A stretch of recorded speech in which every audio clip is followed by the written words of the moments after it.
Wow. What is up, guys? Thursday night. Feels like it's been a while. It has been a while. Um, had to take last week off, had a little bit of a bout with just being exhausted from getting the vaccine. So it was my second shot, but happy to have it done. And excited to be here tonight. Chap's Fantasy Chat, Thursday nights at 8. Really was kind of wasn't sure which direction I was gonna go tonight. What kind of wanted to talk some football, but definitely felt the need to talk baseball. It is very exciting right now. In the baseball world, there's a lot of things going on, and I just think that it's one of those things that I really enjoy talking about. So I hope you enjoy the content tonight, and as always. Any questions you got, type them in.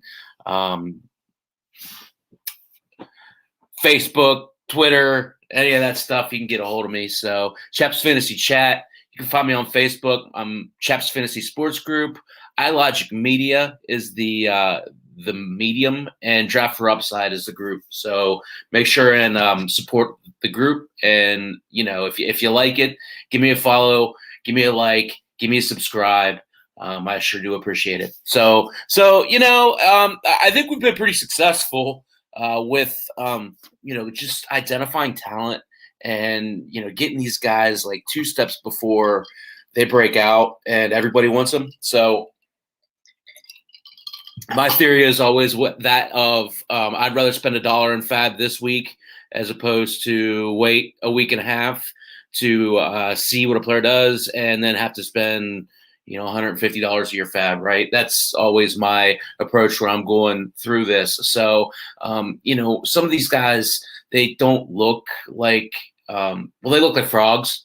But sometimes you gotta rub them off, give them clean, then you kiss them, they turn into a princess.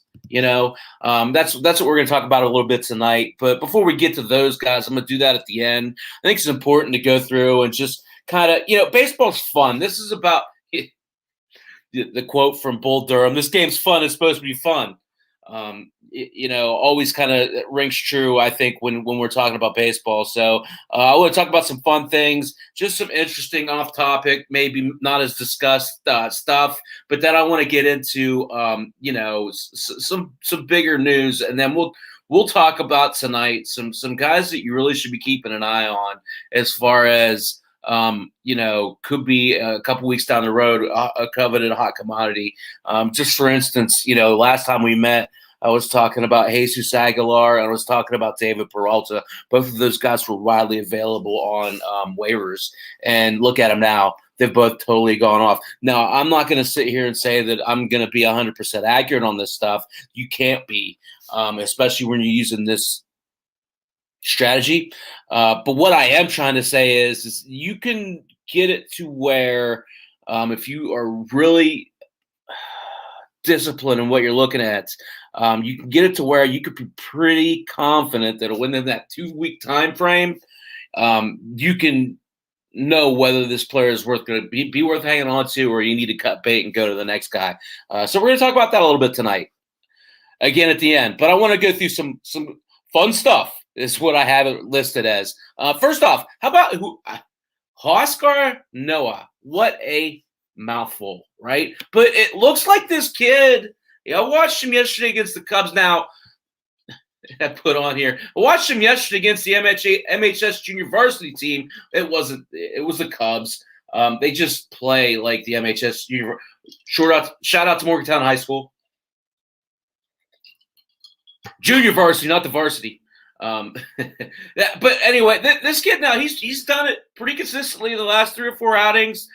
He's doing it with really good stuff, electric stuff. He profiles a fastball that's in the 95th percentile in Baseball Savant, averaging 96.7 miles per hour. And at just 22 years old, he looks to have earned himself some playing time just further than a start or two. So, keep your eye on this kid, this Noah kid. Again, at 22 years old, with the stuff that he has, it seems as though he's jumped the likes of Kyle Wright, the likes of Kyle Muller, some of these other guys, Tuki Toussaint, that have just not lived up to billing thus far. So if he's out there and he's available, he's certainly someone that I would take a chance on. I'm usually a hitting guy, but this year I've really, really paid a lot of attention to these pitchers. There's so many of them. And at this time of the year, now's when you have the opportunity to build depth in your pitching staff. You just have to pay attention to it, and you just have to be vigilant. I'll give a pitcher one bad start, but I'm not going to give him 2 or 3. Now, if you got a top-tier guy, that's a little bit different. I'm talking about, you think Dane Dunning is going to have a good – I think Dane Dunning is going to have a good year. He didn't do so great his last time out. He's on a shorter leash because, I just don't fully trust his stuff yet. As compared to if Max Scherzer gets lit up as he did this week, I know that next time it's more than likely not going to be that way. There's a 10, 12 strikeout performance coming around the corner soon. So, Hano is one of those guys that I'm definitely adding to my watch list, and we'll go from there moving forward, seeing how he does. How about San Francisco, guys? As of last night, tied for the lead in the NL West with the defending World Series champions. This is a team that really, you want to talk about taking broken pieces and turning them into working elements. The San Francisco Giants do this better than anyone. This year, Evan Longoria looks like he's fully healthy again. He's batting .304, 4 homers, 13 runs, 12 RBIs.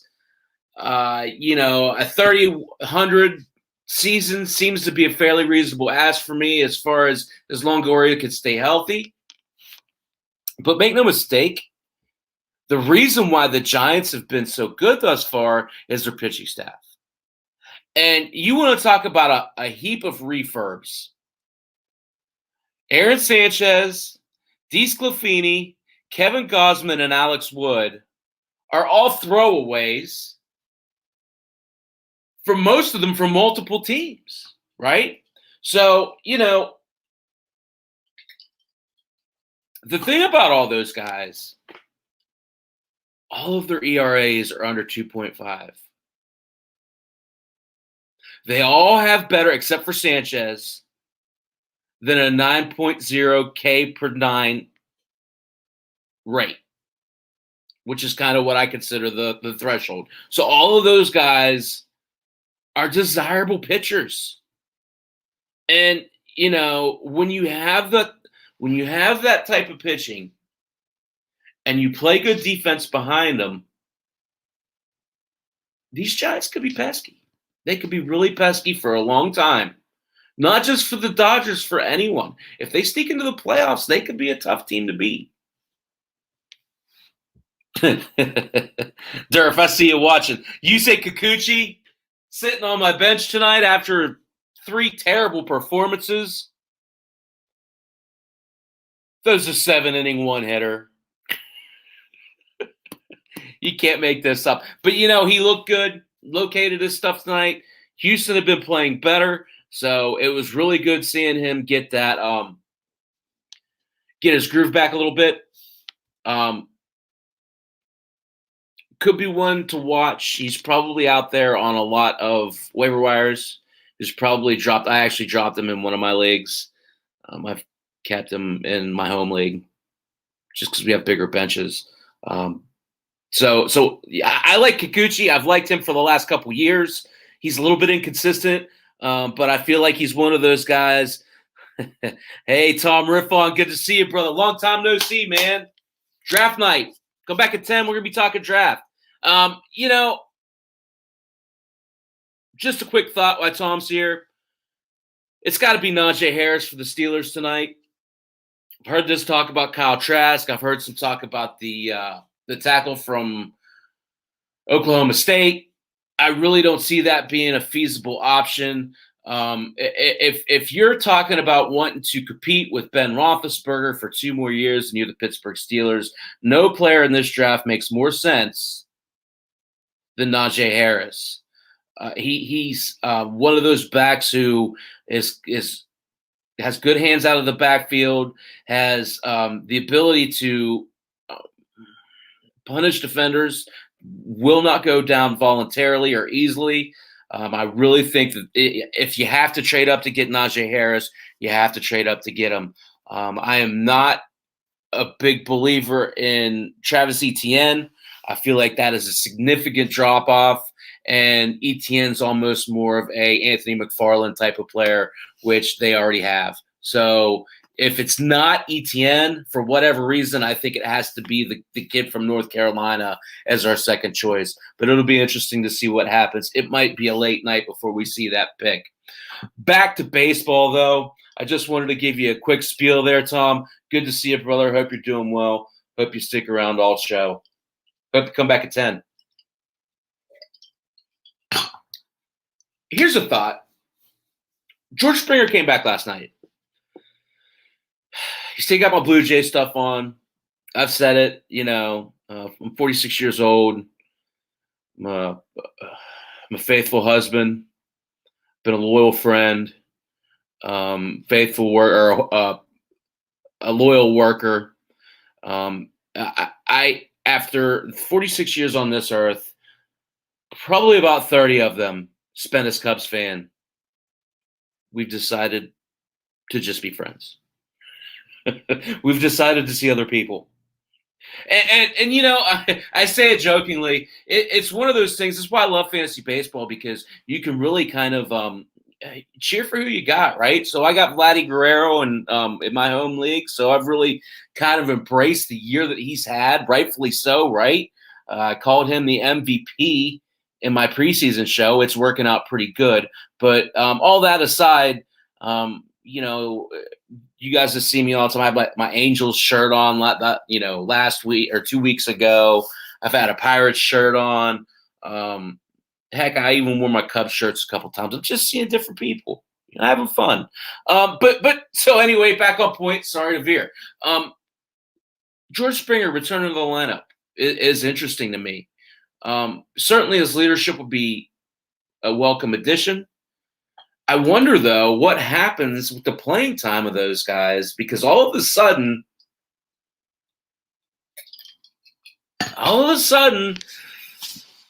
someone's going to get squeezed out of that lineup. And I'm not sure who it is. So Springer's definitely going to play center field. No doubt about it, right? So that leaves you have Teoscar Hernandez is going to come back soon.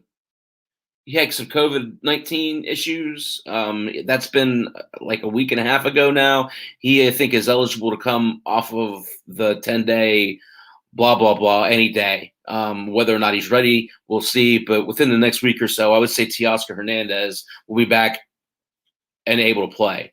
So he's got to play. I'm guessing DH for Teoscar. So that leaves Randall Grichuk, Lourdes Gurriel Jr., Kevin Biggio for, in essence, 2 spots. And, I guess you could even throw, in some regards, you could even throw Marcus Semien in there as well, right? Because Biggio could play second and he could play some third. So what's going to happen there is, if you think about it, because it really comes down to who's got the hot bat. Lourdes Gurriel is a legit all-star player. He's a notorious slow starter, though. So, I didn't talk about him this week, but we're getting to that point with Lourdes Gurriel. If he gets dropped, you need to pick him up. I'm just not sure who gets squeezed. Randall Grichuk, you would think, as well as he has played, has to stay in the lineup. So here's the comp. right? Assuming that Biggio plays second or third, assuming that Semien plays the other, you have one spot for Grichuk or Gurriel.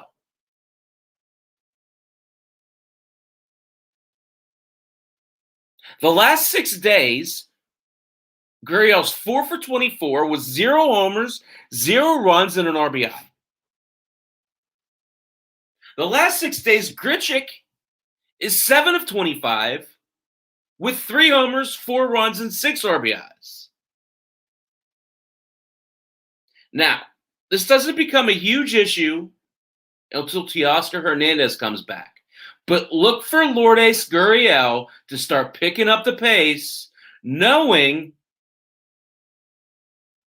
the competition for playing time is peaking at him.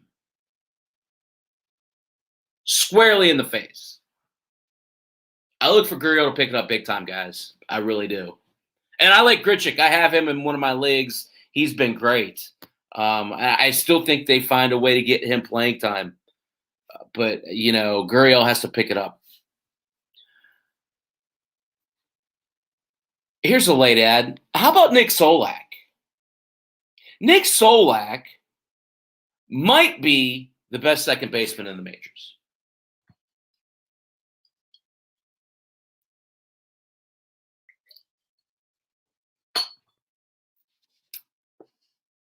Seems a little much.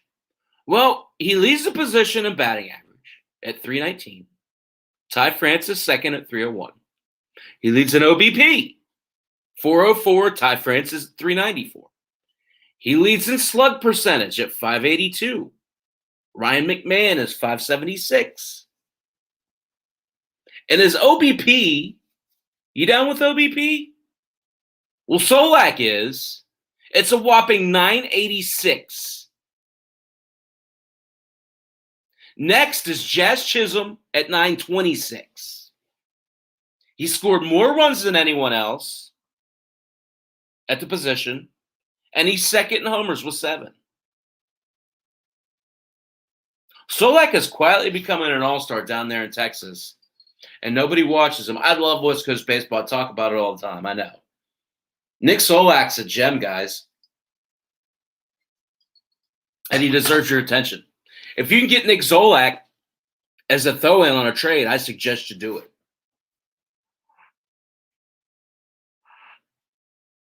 Talked a little bit about San Francisco earlier. Here's a move to make. Go out and pick up Mike Talkin. I guarantee you he's available.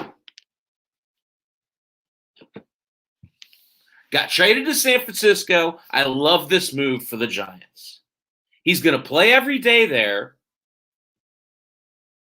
He's hitting low in the lineup right now, but he's hitting.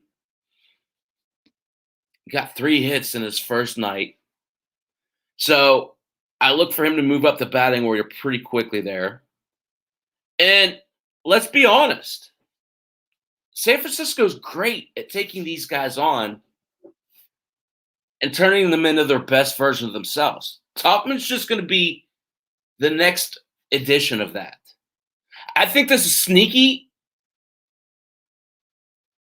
This is a sneaky move, regardless of whether you need him on your benches or a last position player on your rotisserie team. You're looking at a guy here who could hit 270 with 20 homers, 70 runs, and 75 RBIs fairly easily in this lineup. Topman was a good hitter to begin with. It's really hard, though, when you're only playing once or twice a week to get any form of consistency. I think Topman gets it in San Francisco.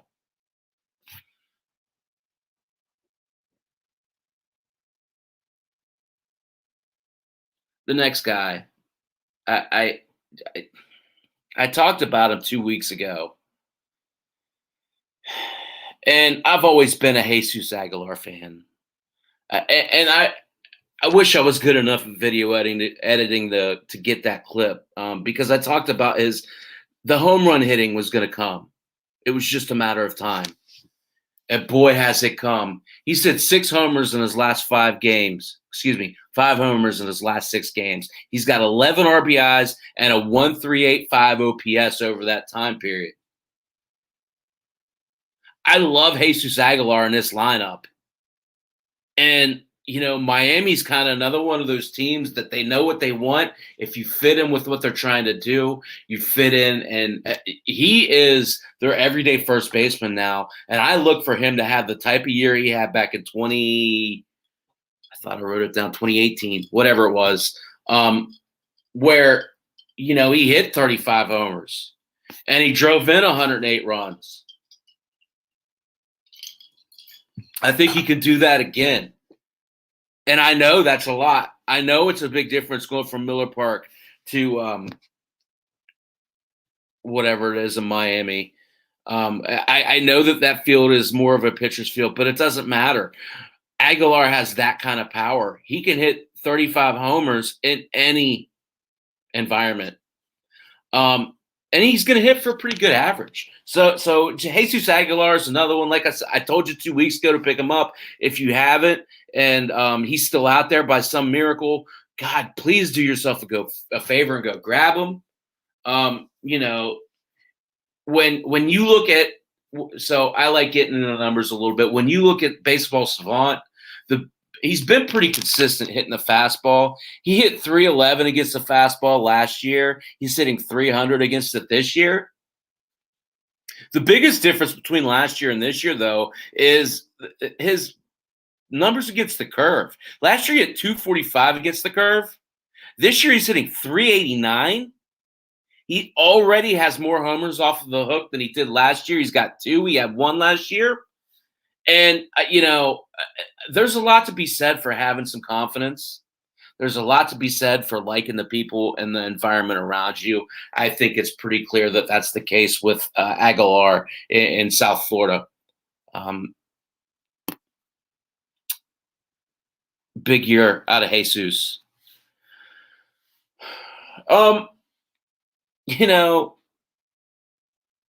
This is a crazy year already. Look at what the Boston Red Sox are doing.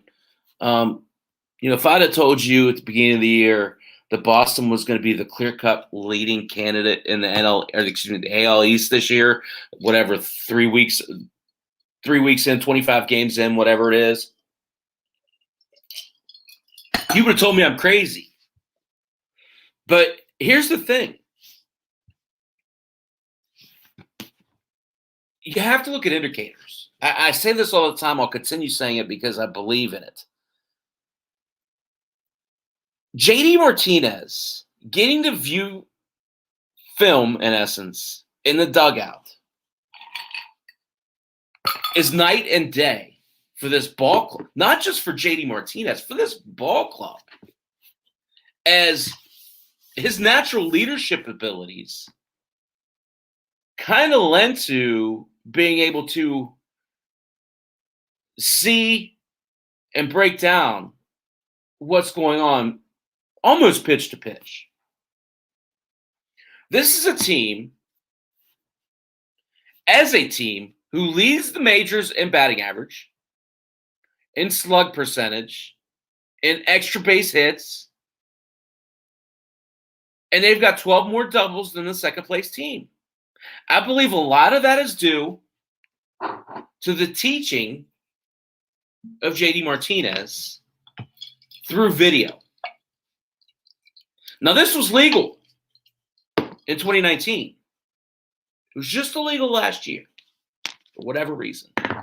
They brought it back this year, and all of a sudden Martinez is JD Martinez again. I love Alex Cora and what he does for that team.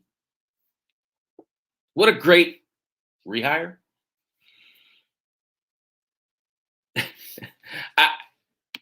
So,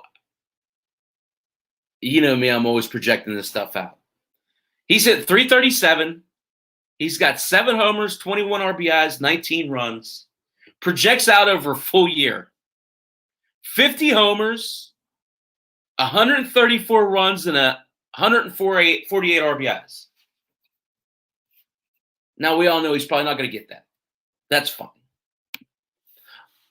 But my point is, there's a resurgence there, and we could point to something. So in my mind, that's a real finite change that you can point a finger at and say, that's why this is happening. It's not as fluky that way. The Red Sox are for real, guys.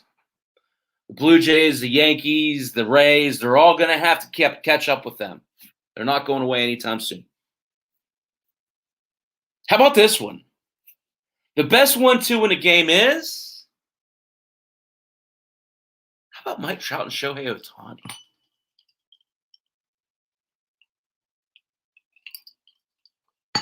I'm drinking Uncle Nearest tonight, guys. Really good. This is one of my favorite bourbons. If you haven't heard me tell the story, it's really cool. Basically, Nathaniel Green was the guy's name. Used to distill bourbon in the mountains in Tennessee, and he was a young Jack Daniels was taken to him, and he was instructed to listen to what Mr. Green said, and he would learn to distill really good bourbon. That young Jack Daniels obviously later came on to be, one of the best bourbon manufacturers ever. But the great part about that is Uncle Nearest is a African-American company. So Nathaniel Green was an African-American who taught Jack Daniels how to distill bourbon. And it's a good whiskey. That's first and foremost. So back to Trout and Shohei.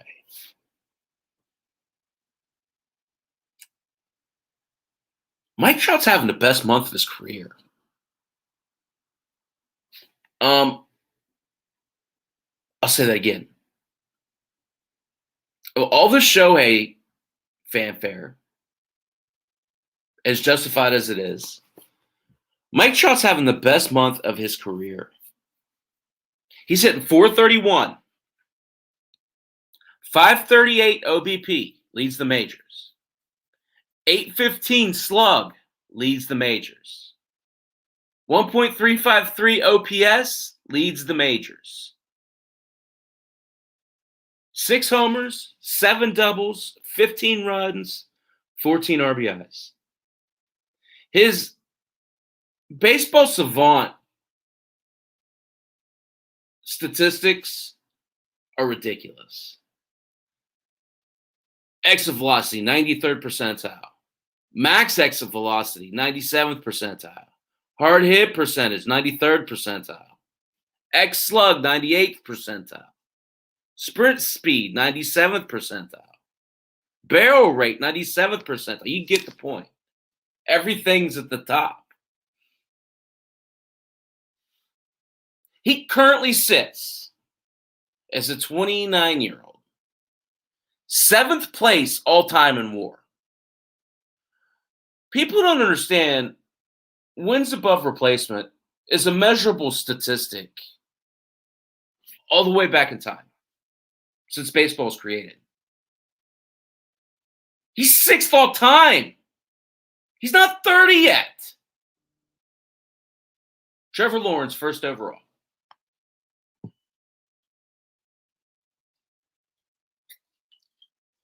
By the end of this year, he should sit in the top 3 all-time of WAR. What is it good for? Rogers Hornsby is the career WAR leader at 87.9. Mike Trout will shatter that career WAR record that will be chased for decades to come.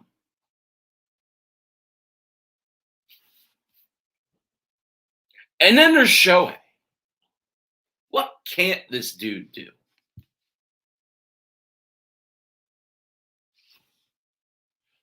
Struggled the other night in the first inning pitching. He gave up 4 runs, a had to turn it off. I have him as a pitcher in one of my leagues that you could change him back and forth by week, and I was devastated. I turned it on. He's must see TV, right? But he just couldn't find it in the first inning, so I turned it off. Turned another game on. Turned it back a couple, like half hour later, and he had just buzzed through the next 4 innings of ball. He ended up finishing the night. Got the first win, his first win of the year. He struck out 9 over 5 innings. He gave up the 4 runs. That was it. He would score 3 runs and drive in 2, though. He's another guy. When you look at his baseball savant numbers, Shohei is in the red across the board, both in pitching and in hitting. It's pretty debatable where he's more valuable, especially in a weekly league. I feel like he's one of those guys that he could hit 40 homers and steal 20 bases pretty easily if he could stay healthy for the full year. But he's a dominant pitcher. We haven't seen a good game out of Shohei yet on the mound. It's coming. He's still kind of finding his way there. So we'll see where he's more valuable. I think this time next year, though, we'll be talking about Shohei Ohtani as a first-round pick consensus. No doubt in my mind. All right, it's 8:30. NFL Draft Night. Chap's Fantasy Chat. iLogic Media. Draft for Upside. If you like what you're hearing, go find my Facebook page, Chap's Fantasy Sports Group. Join it. Like it. Follow. Ask questions. Interact. I'm happy to get back to you. Love doing this. It's fun. Tonight's a tough night, though. Tonight's a tough night because, I'll be interested to see what happens as these picks start coming through. At this point, it's just Trevor Lawrence, so stay tuned. So, last week I talked about, 2 weeks ago, I talked about a couple guys. Both of them really kind of panned out well. I'm going to give you about 4 guys now who could be in that same bucket, ready to take off. And, the one thing about all these guys is the huge upside, right? So last week it was David Peralta and it was Jesus Aguilar. Peralta, I was coming from the perspective of he's an established player, established hitter in this league. He's hitting in the middle of a lineup that, is going to score some runs. And, he's just better than he's been playing. Aguilar, I was coming from the perspective of he's just a good ball player. And he's found a fit where he doesn't have to fight for playing time. And this is kind of what we're looking with all 3 of these guys, all 4 of these guys tonight. It's just low risk, high upside. Worst case scenario, if you go pick up Willie Calhoun, you can drop him in a couple weeks. He's hitting leadoff for the Rangers, primarily DHing. He's terrible in the field, so that's good. Plus, it's another chance for him to get hurt. He's not your prototypical leadoff hitter. He's certainly not fast, but what he is a good hitter, and he's a disciplined hitter. He has potential to hit 280, 35 homers. Still pretty young kid, but the Rangers like him, and he's going to stick at that leadoff hole. I think this is a year Willie Calhoun really finally puts it all together. Another guy I really like, just coming back off of injury, Tyler O'Neill. 6 games since returning from injury, not including today. He's hitting .333 with 3 home runs. Expected to hit in the middle of pretty darn good St. Louis offense. And they need him. They need his offense. Talking about a guy, Zach Wilson to the Jets. Talking about a guy in Tyler O'Neill, who, again, like I said, has 40 homer potential. But the surprising thing, and I had to go check this, he's in the 99th percentile in sprint speed on Baseball Savant.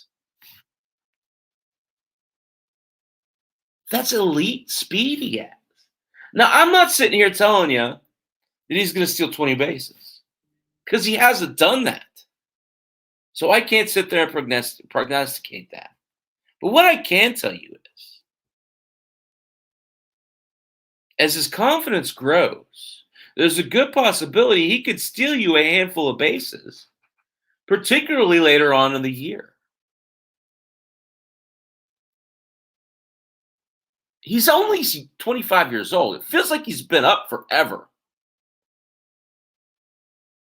This could be a really beneficial pickup for you. And it might not be someone you play. It might be someone that's on your bench that you might be able to flip into that position player that you really need to play in the infield, or that pitcher to go down for the guy that got hurt.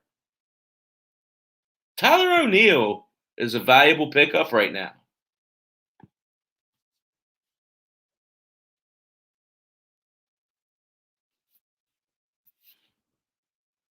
Kyle Lewis. Just 6 games he's played. He's hitting 136. Probably hasn't been dropped. But maybe you're in a league where you got an owner that just doesn't pay as much attention as he should. And he's got Kyle Lewis sitting on his bench. You might want to throw an offer out there with him as a kick-in. Talking about a kid who could hit 25 to 30 homers, steal 15 bags, give you plus average. Because he plays out in Seattle, everybody's forgotten about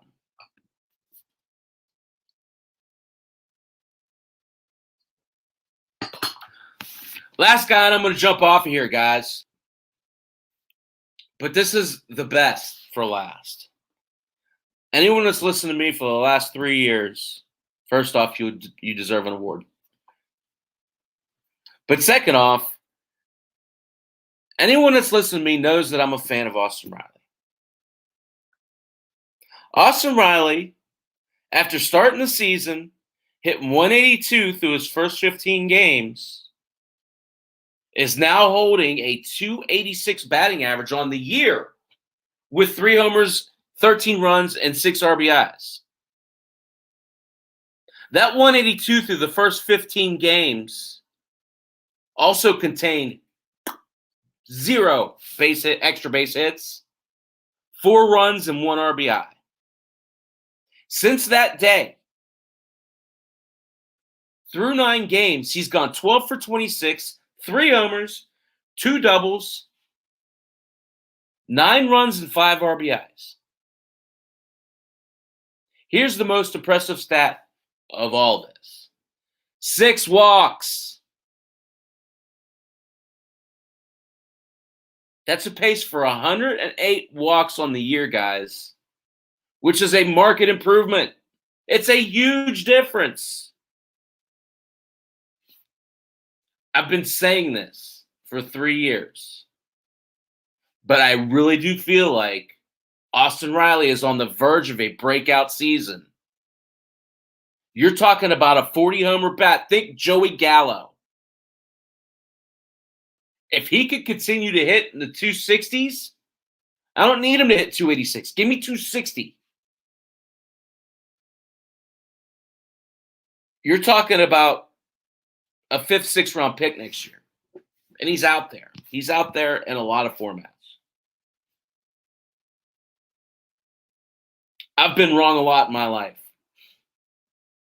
I'm willing to be wrong on Austin Riley. I'm willing to give him the time he needs, just like with Vladimir Guerrero. Everybody giving up on him. Don't give up on Riley. He's getting ready to come through. All right, guys, look, sorry I'm going to cut a little short tonight. I am going to come back up and on some form or fashion with Randall and those guys to talk a little bit of draft tonight. I'll give you my Steeler breakdown and a couple of the other high-level guys as we go on. But enjoy the NFL draft. Enjoy the baseball games. There's a lot of good baseball games this weekend coming up. Next Thursday, we'll be back to normal-ish, talking about,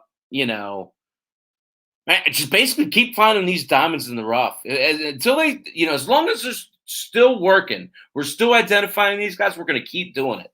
So hope you enjoy the content. One more time, if you liked it, Chap's Fantasy Chat, Thursday nights at 8. iLogic Media is the source. Draft for Upside is the group. Chap's Fantasy Sports Group on Facebook. Thanks for joining me. See you guys next Thursday.